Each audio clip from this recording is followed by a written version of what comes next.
سب سے پہلے میں نے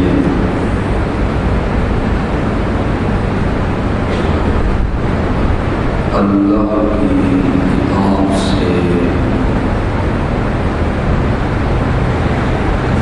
کئی دلائل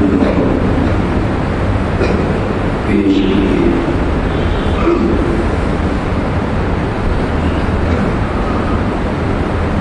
دوسرے نمبر پہ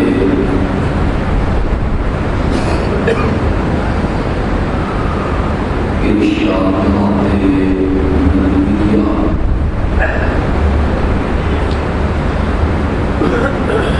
اور احادیث نبویہ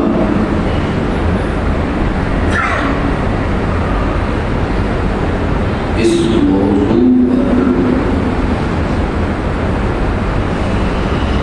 میں نے بطور دلیل بیان کی۔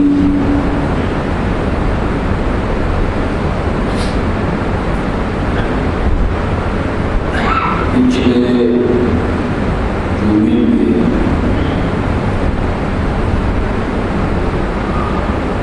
میں نے یہ عرض کیا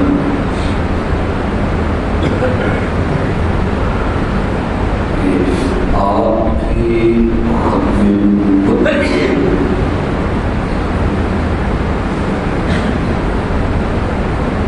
تمام صحابہ کا اجماع ہے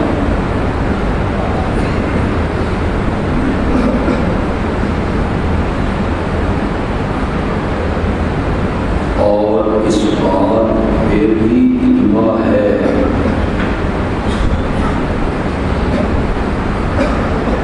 کہ جو شخص آپ کے بعد نبوت کا دعویٰ کرے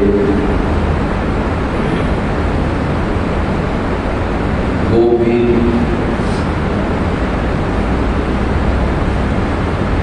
اور جو اس کو نبی مانے وہ سب مرتد ہیں اور دائرۂ اسلام سے خارج ہیں۔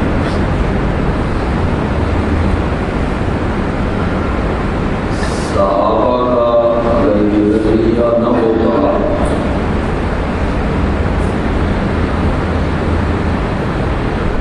تو صحابہ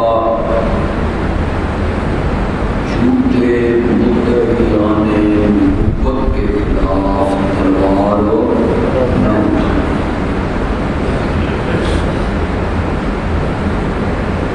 اس جہاد میں اس موضوع پر 1200 صحابہ جام شہادت ہے۔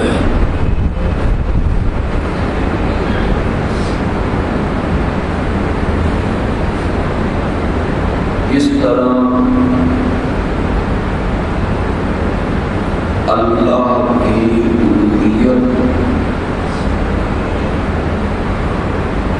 اور اس کی معبودیت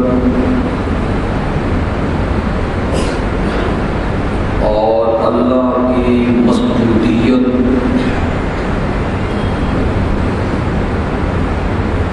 کسی دلیل کی محتاج نہیں۔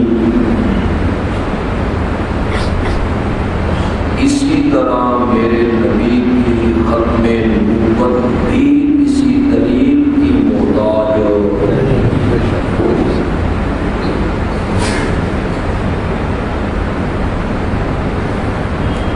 سورج نصف النہار پہ ہو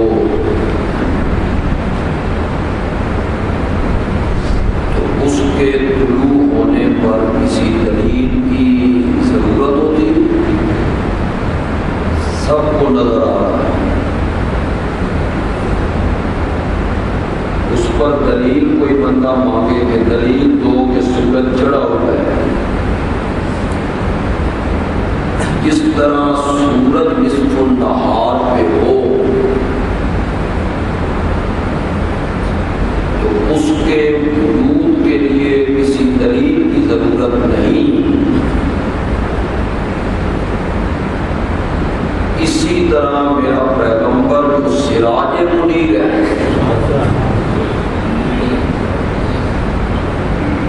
ان کی ختم نبوت کو ثابت کرنے کے لیے کسی دلیل کی ضرورت نہیں۔ غالباً اسی لیے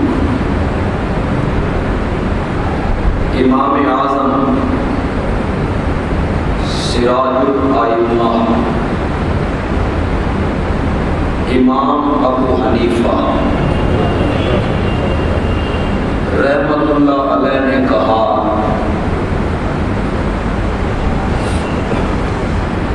کہ اگر کوئی شخص نبوت کا دعویٰ کرے اور کہے کہ میں اللہ کا نبی ہوں، جو آدمی اس جھوٹے مدعی نبوت سے اس کی نبوت کی دلیل پوچھے، یہ دلیل پوچھنے والا بھی کافر ہے۔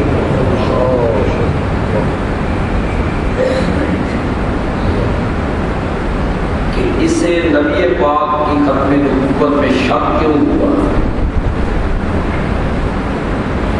اور اس نے جھوٹے مدعی نبوت سے اس کی نبوت کی دلیل کیوں مانگی۔ آج میں مختصر سے ٹائم میں اس مسئلے کے اس گوشے پر بات کروں گا۔ وہ یہ ہے کہ اگر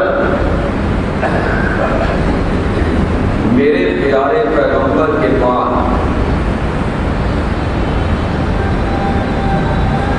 اور آپ کی ختم نبوت کے بعد اور آپ کے خاتم النبیین ہونے کے بعد کوئی صالح آدمی، شب زندہ دار تہجد گزار آدمی،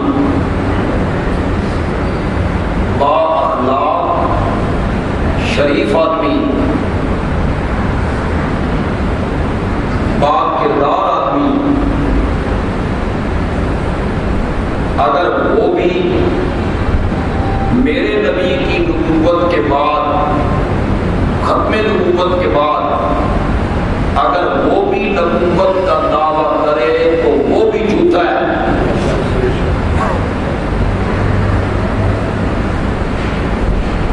سمجھ آ رہی؟ امام اعظم کیوں نہ ہو، امام شافعی کیوں نہ ہو، امام مالک کیوں نہ ہو، امام احمد بن حنبل کیوں نہ ہو، اگر کوئی عالم، کوئی فاضل، کوئی ولی، کوئی عامل، شب زندہ دار، تہجد گزار، متقی، پرہیزگار، زندگی اس کی آئینے کی طرح صاف، سچا، امین، پاک کردار، اگر وہ بھی آپ کی ختم نبوت کے بعد کہے کہ میں نبی ہوں تو وہ بھی کیا ہے؟ ہم اس کے دعوے کو ماننے کے لیے تیار نہیں ہیں۔ نہ ہم اس کے کردار کو دیکھیں گے، نہ ہم اس کی تہجد گزاری کو دیکھیں گے، نہ ہم اس کی تسبیح رولنے کو دیکھیں گے، نہ ہم اس کے تقوی کو دیکھیں گے، نہ ہم اس کے اخلاق کو دیکھیں گے، نہ ہم اس کے کردار کو دیکھیں گے۔ جو نبوت کا دعویٰ میرے نبی کے بعد کرے، چاہے وہ کتنا اعلیٰ ہو، اونچا ہو، عالم ہو، فاضل ہو، امام ہو، فقیہ ہو، مفسر ہو، محدث ہو، شب زندہ دار ہو، تہجد گزار ہو، تسبیح رولنے والا ہو، وہ کیا ہے؟ جھوٹا ہے۔ میں بات اس گوشے پہ کرنا چاہتا ہوں کہ اگر میرے نبی کے بعد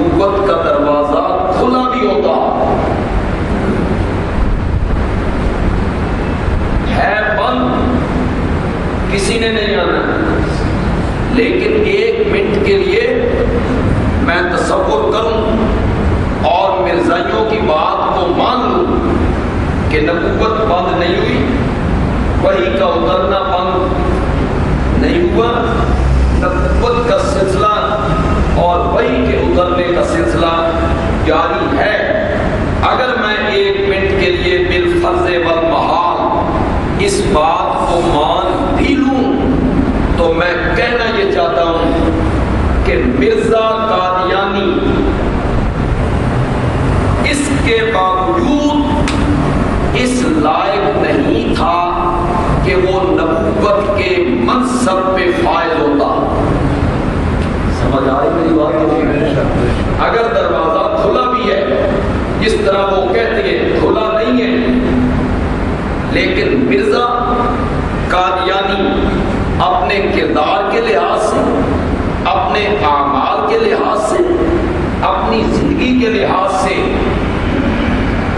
اپنے اخلاق کے لحاظ سے، اپنی شرافت کے لحاظ سے مرزا غلام احمد قادیانی اس لائق نہیں تھا کہ وہ نبوت کے اس عظیم منصب پہ فائز ہو۔ سمجھ آ رہی کہ نہیں آ رہی؟ نبوت کا منصب کوئی معمولی منصب نہیں ہے۔ اس منصب پہ فائز ہونے والا آدمی، اس منصب پہ آنے والا شخص انسان ہوتا ہے، ماں کی کوکھ سے جنم لیتا ہے، اس کے بہن بھائی بھی ہوتے ہیں، اس کی برادری رشتہ دار بھی ہوتے ہیں، اس کا کنبہ قبیلہ بھی ہوتا ہے، اس کی بیوی بچے بھی ہوتے ہیں، ان کے پیٹ پالنے کے لیے وہ تجارت بھی کرتا ہے، بازار میں بھی آتا ہے۔ لیکن اس منصب پر جو بندہ فائز ہوتا ہے، اس کا کردار، اس کے اعمال، اس کے افعال، اس کے اخلاق، اس کی شرافت، اس کی دیانت، اس کی امانت اتنی اونچی ہوتی ہے کہ وہ اپنے بچپن کے یاروں اور جوانی کے دوستوں کے سامنے کھڑے ہو کے کہتا ہے میں نے 40 سال کا عرصہ تم میں گزارا ہے، میرے دامن میں کوئی داغ دکھا سکتے ہو؟ فقد لبثت فیکم عمرا من قبلہ، فقد لبثت فیکم عمرا من قبلہ۔ اور مکے کے لوگوں، میں اپنی عمر کا ایک بڑا حصہ تمہارے اندر گزار چکا ہوں، تو انحالے بھی عقل کو نہیں آئی کہ جو عبداللہ کا در یتیم دوسرے بندے سے جھوٹ نہیں بولتا، وہ عرش والے پہ جھوٹ کیوں؟ نبوت کا منصب اتنا اعلیٰ ہوتا ہے کہ نبوت کے ملنے کے بعد پھر تو اس کی پیٹھ پر دست شفقت ہوتا ہے رب کا، نگرانی کر رہا ہوتا ہے کون؟ لیکن نبوت کے ملنے سے پہلے بچپن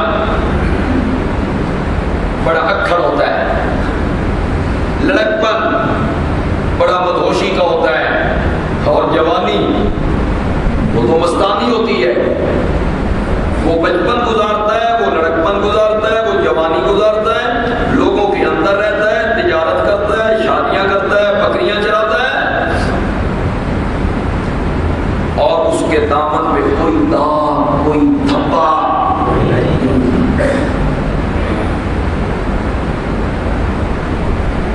تم نے میرے دامن پہ کوئی داغ دیکھا ہے؟ ساری قوم، جوانی کے یار اور بچپن کے دوست جنہ دے رلے میرے نبی نے بکریاں چلائی، شام کا سفر کیا ہے، خلوتیں جلوتیں جن کے ساتھ گزری، وہ لوگ پکار اٹھے جرب لک مرارا ما رأینا فیک الا صدقا، آمنہ کے جائے ہم نے بارہا تیرا تجربہ کیا پر تجھے ہمیشہ سچائی ملی۔ نبوت کا منصب کوئی معمولی منصب ہے جس پہ مرزا غلام احمد قادیانی جیسا جھوٹا فائد ہو جائے؟ یہ موضوع ذہن میں رکھیں. میں بات کس پہ کرنا چاہتا ہوں؟ اگر بالفرض محال نبوت کا سلسلہ جاری ہوتا پھر بھی مرزا اس لائق نہیں تھا کہ وہ اس منصب پہ. اب اس کی بھی تھوڑی سی سیرت آپ کو بتاؤں. پہلے ذرا اپنے نبی کا تذکرہ کریں صلی اللہ علیہ وسلم. کلام مقابلے میں آئے تو تب مزہ آتا ہے نا. رات دن کے مقابلے میں آئے, دن رات کے مقابلے میں آئے, سردی گرمی کے مقابلے میں آئے, دھوپ چھاؤں کے مقابلے میں. ہم نے تجھے ہمیشہ سچا پایا. اگلی بات سن, خدا دی قسم ہے جب میں گل پڑھتا ہوں تو میں اب بھی کبھی کبھی حیران ہوں کہ یار یہ کیسے ہوتا ہے, ایسے بھی ہو سکتا ہے. فرمایا مجھے سچا پایا کہ جی اگر میں کہوں پہاڑ کی دوسری جانب ایک فوج آ رہی ہے تم پہ حملہ کرنا چاہتی ہے, میری بات مانو گے؟ مکے کے جو رئیس تھے, سیاسی تھے, چودھری تھے, بٹیرے تھے, انہوں نے سوچا ہمارا جھگڑا, لڑائی, اختلاف کسی ملک, کسی قوم سے نہیں, یہ فوجیں لے کے کون آ گیا. تو اوپر چڑھ گئے, نبی پاک کے ساتھ جا کے کھڑے ہوئے. کہاں ہے فوج؟ فرمایا تمہیں نظر نہیں آ رہی؟ کہتے ہیں ہمیں ایک فوجی بھی نظر نہیں آ رہا,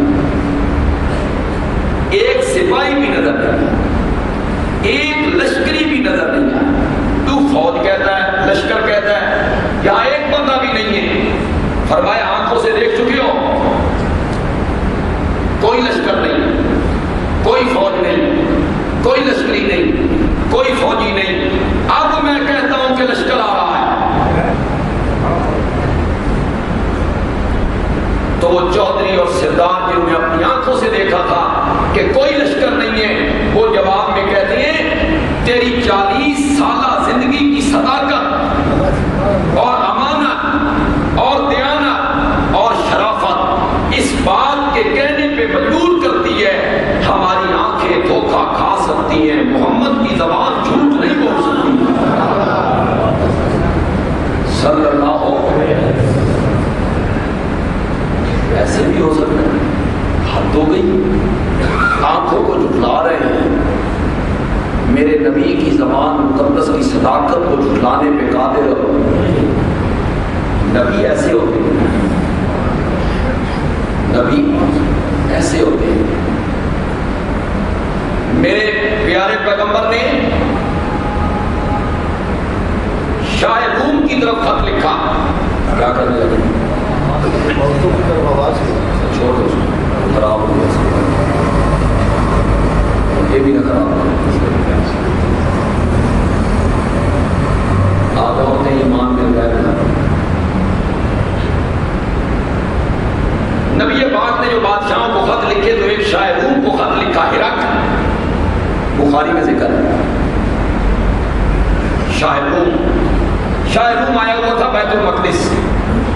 تو جب اس کو خط پہنچا, اس نے خط پڑھا, نبوت کا مدعی ہے, مجھے کہتا ہے مسلمان ہو کے آ جا ورنہ میں فوجاں لے کے آ رہی ہوں.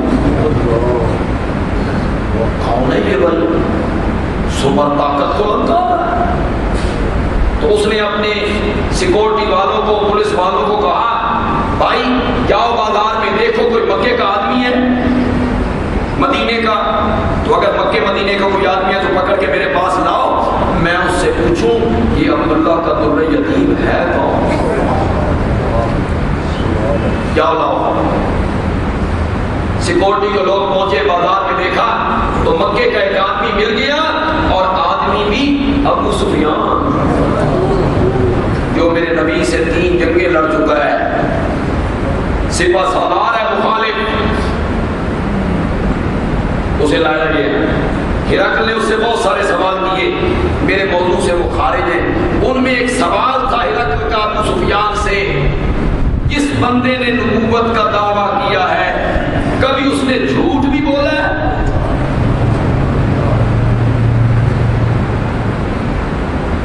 ابو سفیان یہاں چاہتے تو غلط بیانی کر کے ہرقل کو جوش دلا کے اس کی پیشہ ور فوج کو مدینے پہ چڑھا لاتے، ملیا میٹ کر دیتے، لیکن ابو سفیان نہیں کہہ سکے۔ ہرقل کے جواب میں ابو سفیان نے کہا جب سے اس نے ہوش سنبھالا ہے آج تک اس نے کبھی جھوٹ نہیں۔ ہرقل ابو سفیان کی بات سن کے کہتا ہے اللہ کے جو سچے نبی ہوتے ہیں وہ ایسے ہی ہوتے ہیں۔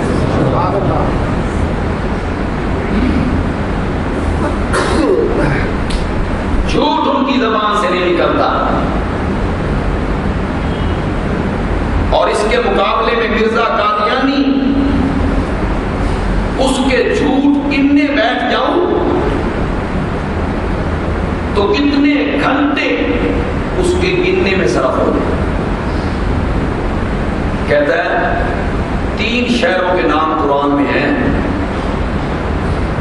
3 شہروں کے نام قرآن میں ہیں، مکہ، مدینہ، قادیان۔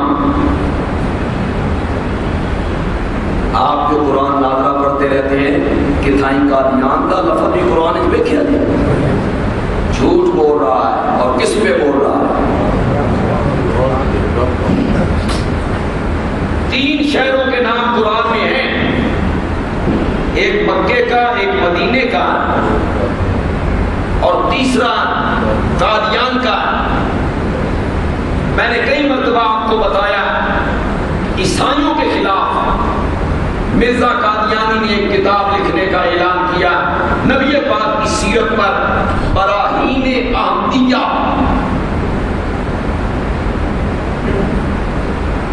اور لوگوں سے اپیل کی یہ کتاب میں عیسائیوں کے خلاف لکھنا چاہتا ہوں، اسلام کی نمائندگی کرنا چاہتا ہوں، اس کی 50 جلدیں میں نے لکھنی ہیں۔ میرے پاس طباعت کرنے کے لیے، چھپوانے کے لیے رقم نہیں ہے، پیش کی رقم بھیجو۔ جو آدمی پیش کی رقم بھیجیں گے یہ کتاب چھپوا کے ان کو ارسال کر دی جائے گی۔ نبی پاک سے لوگوں کو محبت تو ہوتی ہے اور ہے، نبی کی سیرت پہ کتاب لکھنی تھی، ابھی اس نے نبوت کا دعویٰ بھی نہیں کیا ہے، عیسائیوں سے مناظرے کرتا ہے۔ بڑے لوگوں نے پیسے بھیجے، پیش کی 50 جلدوں کے لیے، لکھی 5۔ کتنی؟ کہا کیا تھا، وعدہ کیا کیا تھا، کتنی لکھوں گا، لکھی کتنی؟ 5، اور 5ویں جلد میں لکھتا ہے میں نے وعدہ تو یہی کیا تھا کہ میں اس موضوع پر 50 جلدیں لکھوں گا، لیکن میں لکھ 5 سکاؤں، خیر 5 تے 50 جو ایک نقطے دیں فرق ہے۔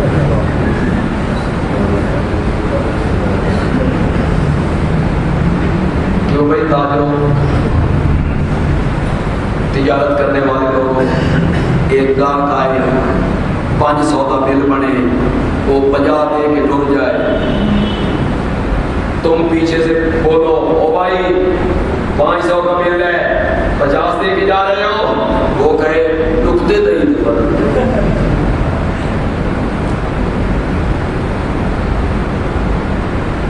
کس بندے نے جھوٹ بولا، لوگوں سے وعدہ کیا کہ 50 جلدیں لکھوں گا، لکھی کتنی؟ میں چونکہ بہت ساری باتیں مختصر سے وقت میں کرنا چاہتا ہوں، اس کو یہی چھوڑ دوں۔ اگر نبوت کا دروازہ کھلا ہوتا، اگر بالفرض محال کھلا نہیں ہے، مرزا اپنے کردار کے لحاظ سے اس لائق نہیں تھا کہ وہ اس منصب پر، کیوں؟ نبی سچے ہوتے ہیں، وہ کیا تھا؟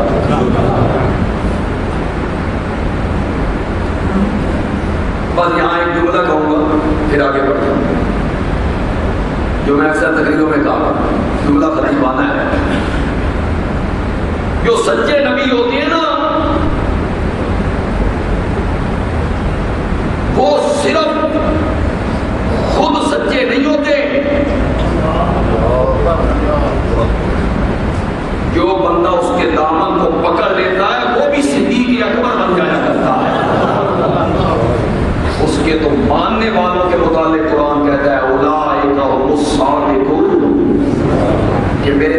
سارے یار کیا تھے؟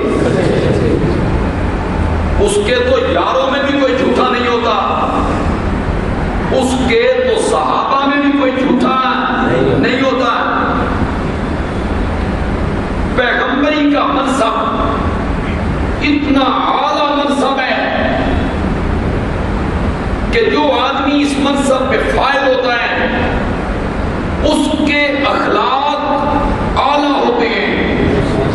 اِنَّكَ لَعَلَىٰ خُلُقٍ عَظِيمٍ، میرے پیغمبر میں نے آپ کو خلق عظیم پر رکھا ہوا ہے۔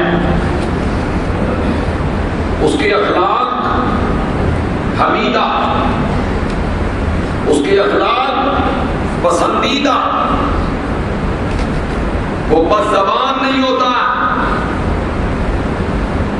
اس کے منہ سے فحش جملے نہیں نکلتے، وہ بد اخلاق نہیں ہوتا، وہ گالیاں اپنے مخالفین کو نہیں دیتا، اس کا کردار اعلیٰ ہوتا ہے۔ وہ چلتے چلتے گلی میں پوچھتا ہے،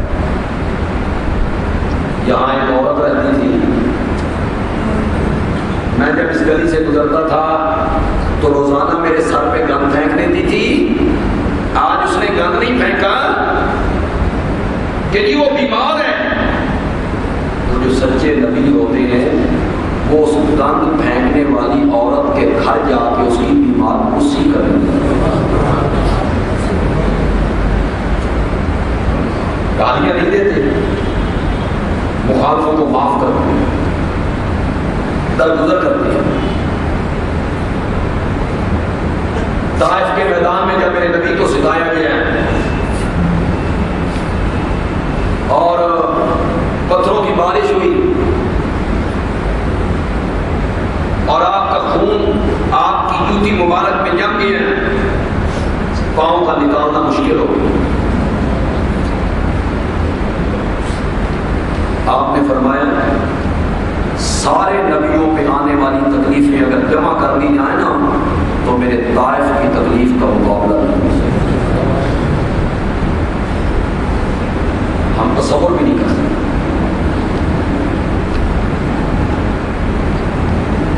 اتنے میں ایک بادل سے آواز آئی، اگر آپ کہیں ان دو پہاڑوں کو آپس میں ملا دیں اور طائف والوں کو ان دو پہاڑوں کے درمیان اس طرح پیس دیں جس طرح چکی کے دو پارٹوں میں دانا پس جایا کرتا ہے۔ ایک روایت میں آیا کہ آپ کا غلام زید بن حارثہ آپ کے ساتھ ہے، اس نے کہا یا رسول اللہ اتنی تکلیف، اتنی بھی آ جائے، لوٹے پیچھے آپ بے ہوش ہو رہے ہیں، پھر آپ کو کھڑا کر دیا جاتا ہے، پھر پتھر ہیں، پھر تالیاں ہیں، پھر توہین ہیں۔ اگر حضرت لوط کی بددعا سن کے، لوط کی بددعا سن کے، پہلے نبیوں کی بددعائیں سن کے اللہ ان کی قوموں کو تباہ کر دیتا ہے تو آپ تو امام الانبیاء،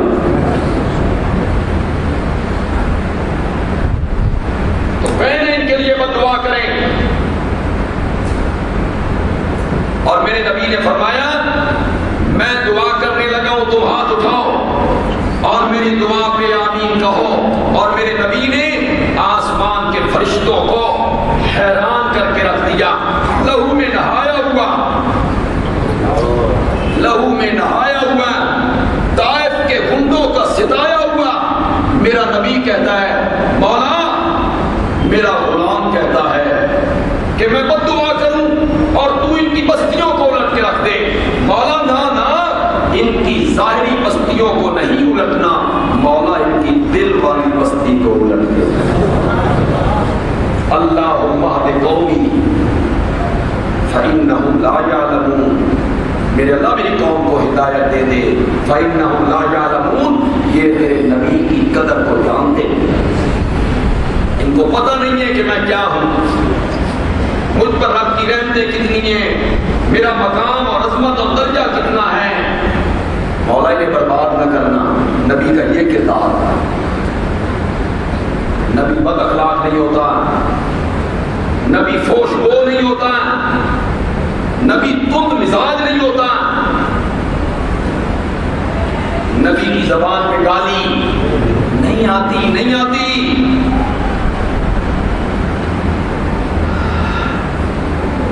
اللہ اکبر۔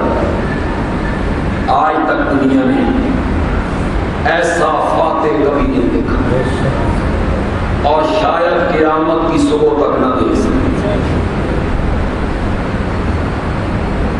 جن لوگوں نے میرے نبی کی بیٹی کو نیزے مارے،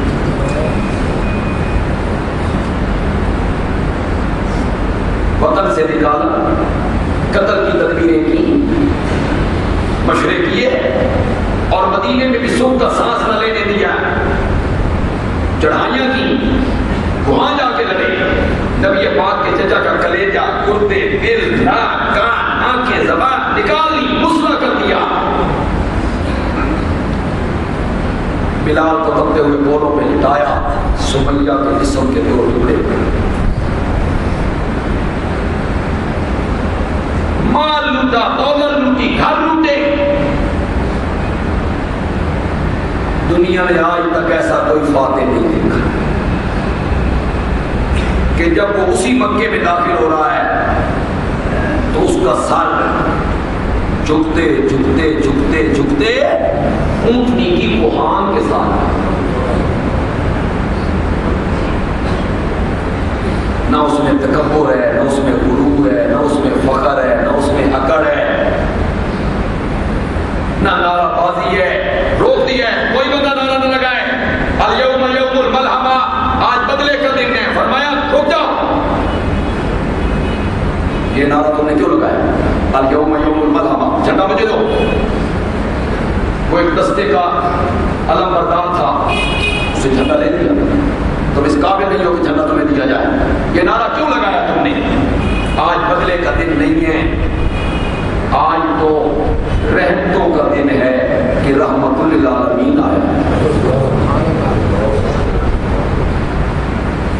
وہی لوگ جنہوں نے آپ کو قتل کرنے کی تدبیریں کی، مارا، پیٹا، ستایا، فتوے لگائے، پھپتیاں کسی، بیٹی کو مارا،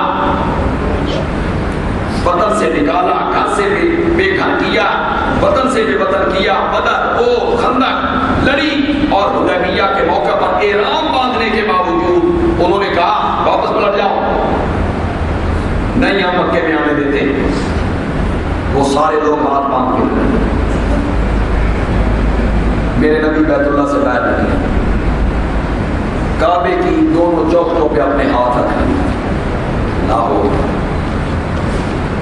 کعبے کی دروازے کے دونوں چوکھٹوں پہ میرے نبی نے اپنے ہاتھ یوں رکھ لیے، سامنے دنیا ہے، 10,000 تو میرے نبی کے ساتھ آئے تھے،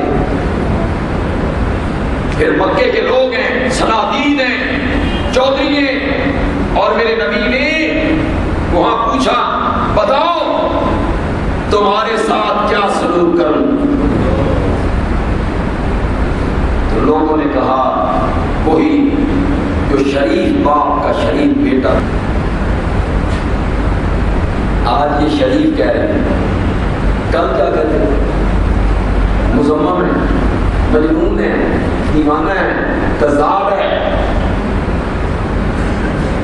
پھر میرے نبی نے فرمایا یہ 10,000 لشکر دیکھ رہے ہو، میرے اشارہ ابرو کا منتظر ہے، یہ کوئی معمولی لوگ نہیں ہیں، ان میں خالد ابن ولید ہے، ان میں عمر ابن العاص ہے، ان میں حیدر کرار ہے، ان میں طلحہ و زبیر ہے، یہ بڑے جرنیل ہیں، اور جب یوں ہیں اور تلوار چلانے کے دھنی ہیں اور تیر اندازی کے مشاق ہیں، یہ میرے اشارہ ابرو کے منتظر ہیں، اگر میں اشارہ کروں تمہارے جوانوں کو قتل کر دیا جائے، عورتوں کو لونڈیاں بنا دیا جائے، بچوں کو غلام بنا دیا جائے، لیکن لا تثریب علیکم اليوم انتم الطلقاء، جاؤ میں نے تم سب کو معاف کر دیا۔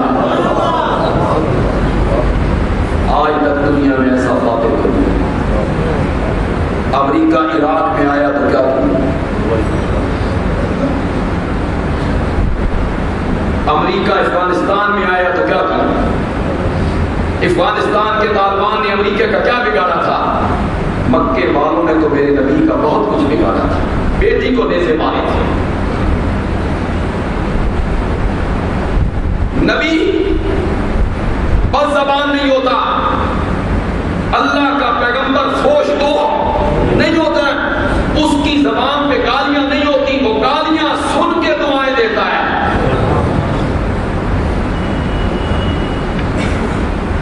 مرزائیو، جس کو تم نے نبی مانا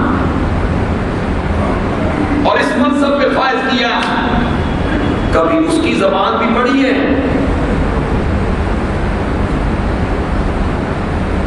بازاری آدمی بھی وہ زبان استعمال نہیں کرتا ہے جو اس نے استعمال کی اپنے مخالفین کے خلاف۔ اپنی کتاب نجم الہدیٰ میں کہتا ہے جو مجھے نہیں مانتے وہ جنگل کے سور ہیں۔ یہ زبان کس کی ہے؟ یہ نبی کی زبان ہے۔ اگر نبوت کا سلسلہ جاری ہوتا تو پھر بھی مرزا اس لائق نہیں تھا کہ وہ اس منصب پر، یہ منصب بڑا اونچا ہے۔ جو مجھے نہیں مانتے وہ جنگل کے سور ہیں اور ان کی عورتیں کتیاں ہیں، اس نے خدا میں لکھا۔ اور آئینہ کمالات اسلام میں لکھتا ہے، مت کہ آپ یہ سمجھے کہ میں کوئی غلط حوالے آپ کے سامنے پیش کرنے لگا ہوں یا آپ کے جذبات کو بھڑکانا چاہتا ہوں، میں تو آپ کو مسئلہ ختم نبوت سمجھانا چاہتا ہوں۔ آپ کے ذہن میں یہ مسئلہ آئے، آئینہ کمالات اسلام میں لکھتا ہے سب نے مجھے مانا، سب نے مجھے مانا، نہیں مانا تو کنجریوں کی اولاد نے نہیں مانا۔ اپنے نہ ماننے والوں کو کنجریوں کی اولاد کہتے ہیں۔ یہ زبان کیسی زبان ہے؟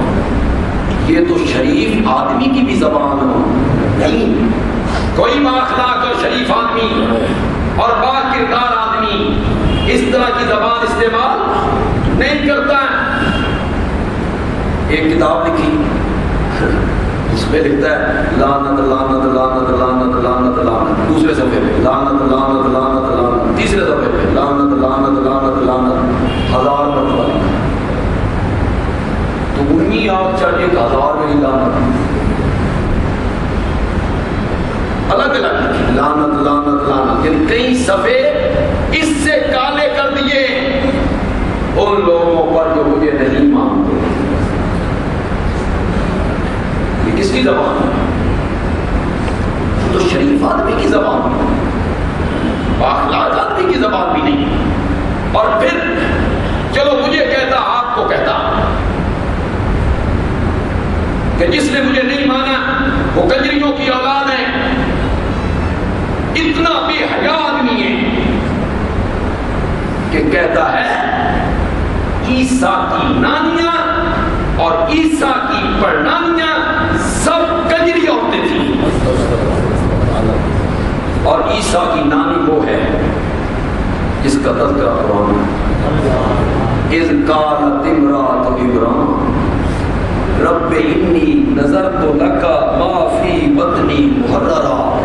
مریم پیٹ میں آئی تو مریم کی ماں نے کہا مولا میں نے تیرے لیے نظر مانی کہ جو میرے پیٹ میں ہے اگر تو اس کو لڑکا بنا دے تو میں دنیاوی کاموں سے فارغ کر کے تیرے گھر کا خادم بنوں۔ تو مریم کی جو ماں ہے وہ اتنی پاکیزہ ہے کہ اس کے تذکرے کون کرتا ہے؟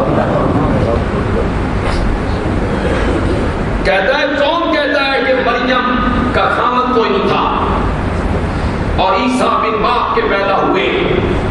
مریم کے یوسف نجار آدمی سے ناجائز تعلقات تھے جس کی وجہ سے عیسیٰ پیدا ہوا۔ نہ اس نے عیسیٰ کو معاف کیا، نہ مریم کو معاف کیا، نہ مسلمان عورتوں کو معاف کیا، نہ مسلمان مردوں کو معاف کیا۔ کسی کو سور، کسی کو کتیا، کسی کو کنجریوں کی اولاد، کسی کو کنجر۔ یہ کیسی زبان؟ نبوت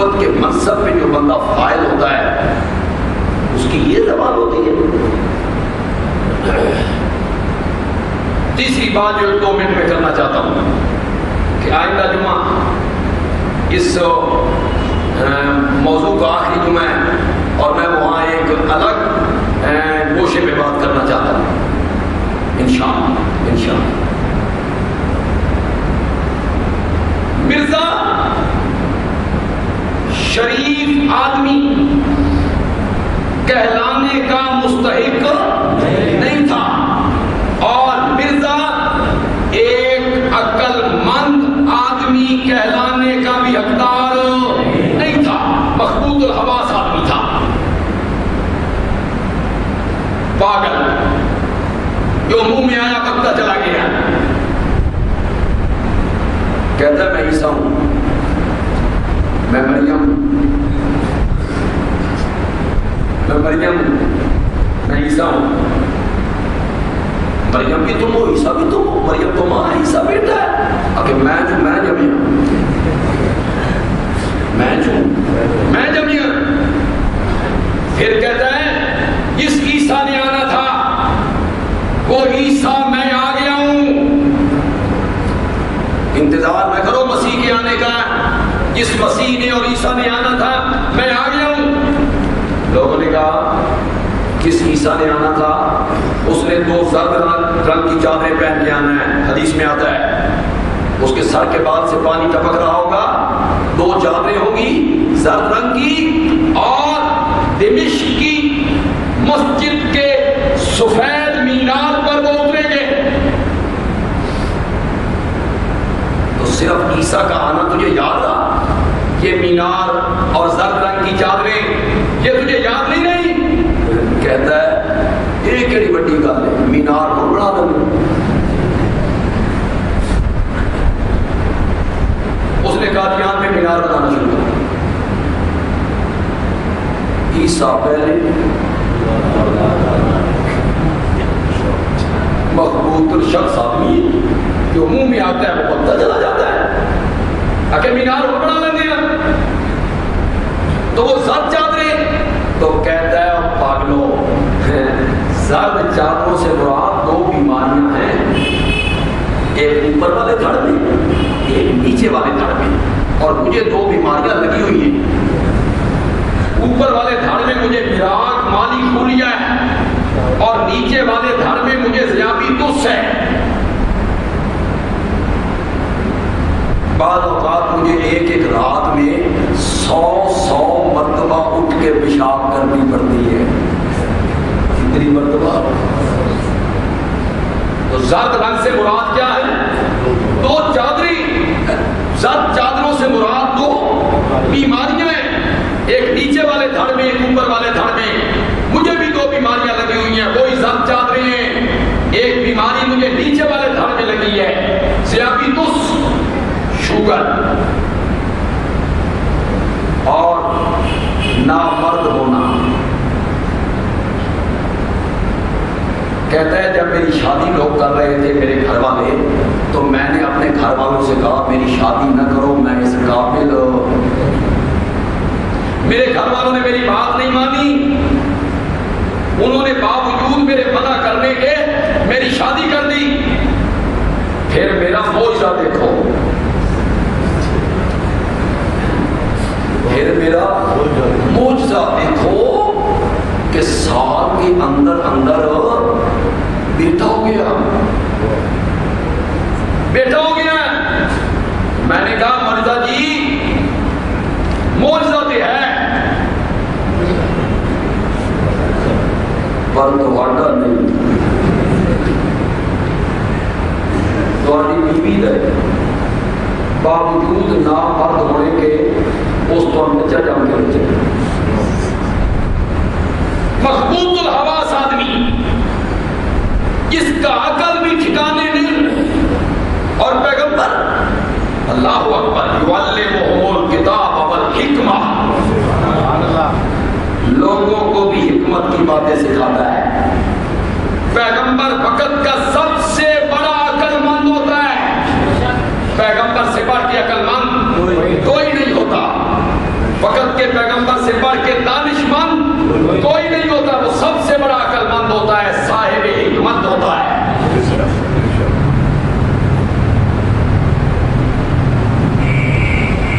باتیں آپ کو۔ مرزا کا بیٹا مرزا بشیر احمد، اس نے اپنے باپ کی کتاب لکھی سیرت المہدی، جس میں باپ کی سیرت کو لکھا، کہیں سے ملے تو پڑھیے، انشاءاللہ اس کے بعد آپ کو لطیفوں کی کسی کتاب کے پڑھنے کی ضرورت باقی نہیں ہے۔ اس نے اپنے باپ کے متعلق جو کچھ لکھا ہے سیرت المہدی کے عنوان سے، کہ میرے باپ کا بچپن کیا تھا، میرے باپ کے پاس رات کو کون کون سی عورتیں رہا کرتی تھیں، کتنے گھنٹے غیر محرم عورتیں پنکھا چلا کرتی تھی، اور ہمارے گھر کی نگرانی بھانوں کس طرح سردیوں میں میرے بابا کی ٹانگیں دبایا کرتی تھی۔ پڑھیے وہ بیٹے نے لکھا ہے باپ کے متعلق، ایک طرف یہ کردار ہے کہ نگرانی بھانوں اس کی ٹانگیں دبا رہی ہے، دوسری عورت اس کو ساری رات پنکھا جھل رہی ہے، اور مرزا اپنا جوٹھا اس کو کھلا رہے ہیں، اور ایک طرف اللہ کا سچا نبی ہے، کہو ایک طرف اللہ کا سچا نبی ہے کہ وہ زلیخا کے جال سے بچ کے نکلتا ہے، تو وہ کنجری عورت پیچھے سے اس کے کرتے کو پکڑتی ہے، تو کرتے کے جتنے حصے پہ اس کا ہاتھ آتا ہے، اللہ اس کرتے کو پیغمبر کے کرتے سے الگ کر دیتا ہے کہ جس کرتے دے اتے اور حصے اتے کسی غلط کار عورت کا ہاتھ لگ گیا ہے، میں وہ کرتا بھی اپنے پیغمبر کے جسم کے ساتھ نہیں۔ سچے نبی یہ ہوتے ہیں، ساری زندگی نبی پاک نے کسی غیر محرم عورت کا ہاتھ اپنے ہاتھ میں نہیں لیا، کنواری لڑکیوں سے بڑھ کر آمنہ کا لال حیادار تھا۔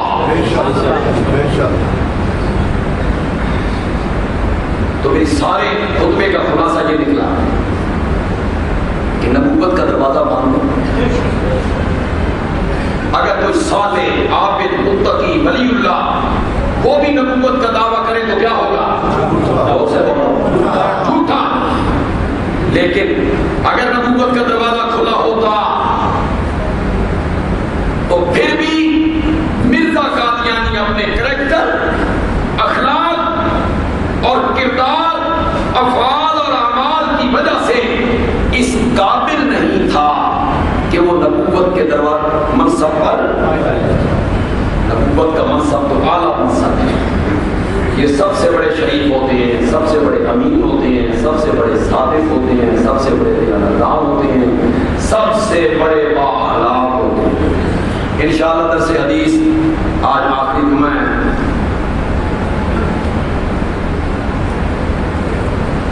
یہ کہتے ہیں کہ حافظ قرآن سارا سال مسجد میں نظر نہیں آتا، کبھی نماز پڑھی کبھی نہ پڑھی، قرآن سناتا ہے، عارضی طور پہ داڑھی رکھ لیتا ہے، ایسے حافظ کا قرآن نہیں سننا چاہیے، اس کو تراویح کے لیے امام نہیں بنانا چاہیے، ساری زندگی داڑھی منواتا رہے، رمضان میں داڑھی بڑھا لے، بدعمل ہو، اس کے پیچھے نماز نہ پڑھے، اگر کوئی اور حافظ نہیں ملتا تو الحمدللہ کئی سے پڑھ لے۔ کیا علماء دین کے نزدیک کسی امام کا مقلد رہتے ہوئے قرآن و حدیث سے رہنمائی حاصل کر سکتے ہیں؟ کس امام کی مقلد تقلید کرتے ہیں وہ امام قرآن و سنت ہی سے رہنمائی حاصل کرتا ہے، وہ امام رہنمائی کس سے حاصل کرتا ہے؟ قرآن و سنت سے حاصل کرتا ہے۔ اور امام اعظم کا یہ قول ہے کہ اگر میرے مسلک کے خلاف کوئی حدیث نظر آ جائے تو میرے مسلک کو چھوڑ دینا، حدیث کو لے لینا، لیکن حدیث کو سمجھنا ہر کے علم آدمی کا کام نہیں ہے۔ کیا نکاح میں کو پڑھانا ضروری ہے؟ کوئی ضروری نہیں ہے، یہ اس لیے پڑھا دیتے ہیں کہ زندگی میں کبھی کفریہ کوئی کلمہ جملہ نکل گیا ہو تو چلو آج تجدید ہو جائے۔ شریف پردہ کسے کہتے ہیں؟ شریف پردہ یہ ہے کہ جس عورت سے آپ کا زندگی کے کسی موڑ پر نکاح ہو سکتا ہے وہ آپ کی غیر محرم ہے اور اس غیر محرم نے آپ سے پردہ کرنا ہے۔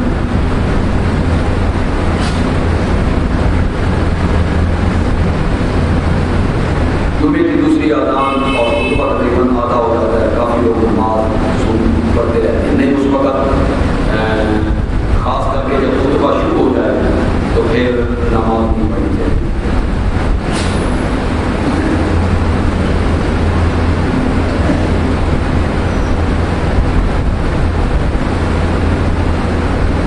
سیدنا عثمان کے والد گرامی عفان کا تعلق بنو امیہ کے خاندان سے تھا۔